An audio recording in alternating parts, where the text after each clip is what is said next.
سحری ضرور کیا کرو، اور یہ در حقیقت برکت کا ذریعہ ہے۔ یہ بھی آپ نے فرمایا ہمارے اور یہود کے روزے کے مابین جو فرق ہے وہ سحری ہے۔ یہ سحری چونکہ روزہ جو ہے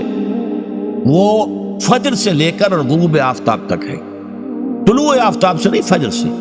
جبکہ وہ سفیدہ سحر جس کو ہم کہتے ہیں نمودار ہو جائے، طلوع آفتاب کو ابھی 1.5 گھنٹے بعد ہوگا کہیں جا کر، لیکن اس وقت جو ہے روزہ شروع، غروب آفتاب پر ختم۔ اس حوالے سے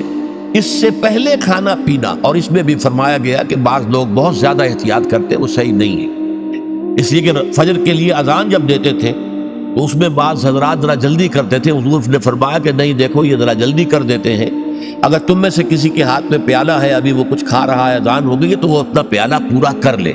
اس میں بھی تشدد کی ضرورت نہیں، جیسے کہ اس سے پہلے ہم پڑھ چکے یسروا ولا تعسروا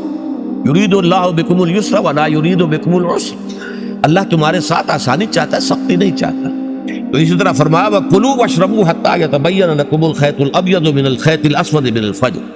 ثُمَّ أَتِمُّوا الصِّيَامَ إِلَى اللَّيْلِ، پھر اب روزے کو پورا کرو رات تک۔ إِلَى اللَّيْلِ میں پھر بڑی بحثیں ہوئی ہیں،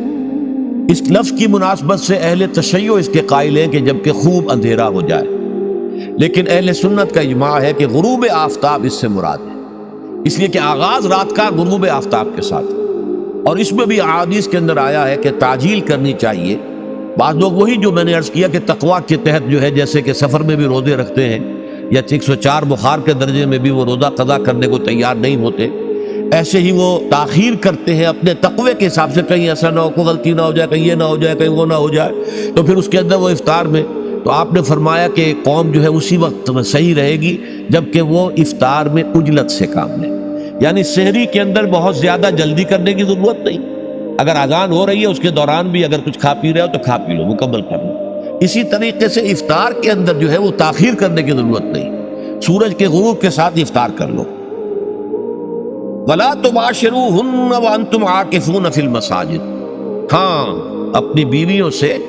تم مباشرت نہ کرو، تعلق زن و شوق قائم نہ کرو جبکہ تم مسجدوں کے اندر معتکف ہو۔ یہ اعتکاف کا ذکر ہو گیا۔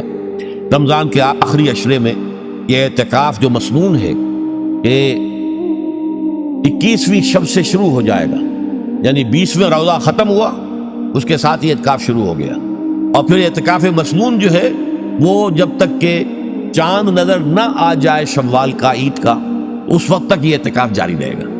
یہ ہے مسنون اعتکاف۔ اس کی کیا حکمت ہے وہ میں بعد میں عرض کروں گا، تو یہ حکمت جو ہے اس کے حوالے سے گفتگو بعد میں ہو جائے گی، لیکن یہاں یہ بتا دیا گیا کہ یہ جو رمضان کی 20 راتوں میں اجازت دی گئی ہے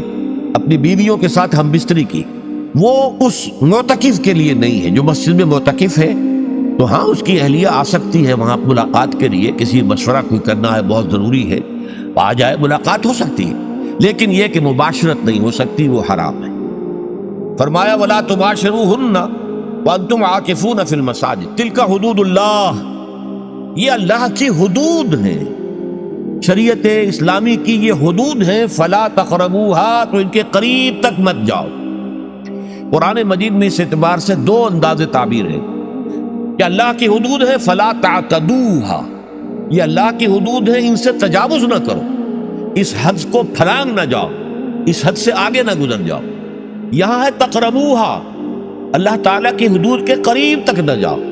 اس کی وجہ ایک حدیث میں بیان کر دی گئی ہے کہ جیسے ہر بادشاہ کی ایک چراگاہ ہوتی ہے، وہ صرف شاہی جو بھی ہیں جانور ہیں ان کے، یا گھوڑے ہیں یا کوئی اور ہیں، ان کے چرنے کے لیے ہے، وہاں پہ کوئی رعایت کا کوئی آدمی اپنی بھیڑ بکریاں وغیرہ نہیں لے جا سکتا، وہ حما کہلاتا تھا کہ یہ شاہ کے لیے مخصوص ہے، لکل ملک حمن وحم اللہ محارمہ، اللہ بھی بادشاہ ہے کائنات کا، ارض و سما کا، اس نے بھی جن چیزوں کو حرام کر دیا ہے وہ حما ہے،